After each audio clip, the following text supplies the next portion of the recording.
মীনাক্ষী মুখার্জি একটা কথা বলেছে, যেরকম আমাকে ওরা পকেটে রাখতে পারে, পকেটে রাখতে পারে। 34 বছরে পকেটটা এত বড় হয়েছে যে উদয়ন গুহর মতন 5 ফুট 10 ইঞ্চি প্রায় 90 কেজি ওজনের একজন মানুষকে পকেটে রাখা যায়, তো সেই পকেটটা কত বড় হতে পারে? পয়সা রেখে রেখে রেখে সেই পকেট এতটাই বড় হয়েছে যে উদয়ন গুহকেও সেই পকেটে ভরে রাখা যায়। আর একটা বলছিল যে আমাদের বাবার সম্পত্তি না দিনহাটা। আমার বাবার সম্পত্তি না, কিন্তু বাবা এখানে মানুষের জন্য কাজ করেছেন, আমিও তার পথ ধরে এখানে মানুষের জন্য কাজ করবার চেষ্টা করি। মানুষ হয়তো অনেকে ভালোবাসেন, পাশে থাকেন। ওদের যদি ক্ষমতা থাকে, আমি মীনাক্ষী মুখার্জিকে বলছি যে আপনার তো এত ক্ষমতা, কোনো পুলিশ থাকবে না, কোনো মানুষ থাকবে না।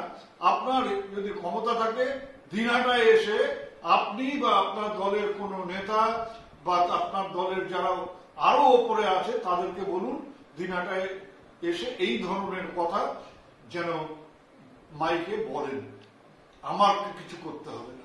মীনাক্ষী মুখার্জি আরো একটি কথা বলেছেন যে আপনার মাথায় পুলিশের মাথায় যদি থাকতো তাহলে 2021 সালের 6ই মে যারা আমাকে আক্রমণ করেছিল তাদের অনেককে পুলিশ গ্রেপ্তার করতে পারেনি বা গ্রেপ্তার করেনি।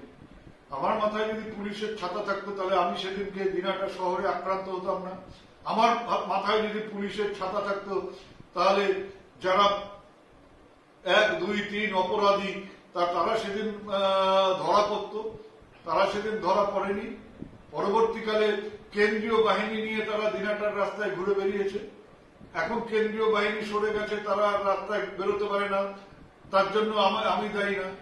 কিন্তু আমি বলবো যে তাদের গলার স্বর, তাদের মুখের কথা এবং মীনাক্ষী মুখার্জিদের গলার স্বর মুখের কথার মধ্যে একটা অদ্ভুত ধরনের মিল। আমার তো ধারণা ছিল মীনাক্ষী মুখার্জি হয়তো একটু ভদ্রভাবে কথা বলেন, একটু হয়তো ভদ্রভাবে রাজনীতি করবার চেষ্টা করেন। তা উনি এই ধরনের যখন ভাষা ব্যবহার করেন তখন ওনাকে এই চ্যালেঞ্জটাই দেওয়া থাকলো যে উনি আগামী 1 বছরের মধ্যে যেন দিনহাটায় এসে ওনার যে তেজ, ওনার যে জোশ, সেটা যেন দিনহাটার মাটিতে একবার দেখিয়ে দিয়ে যায়। আর আমি কিছু বললে পারে বিভিন্ন মিডিয়া উদয়নের মুখে কুকথা, উদয়ন আবার কুকথা বললো, এই ধরনের খবর করা হয়।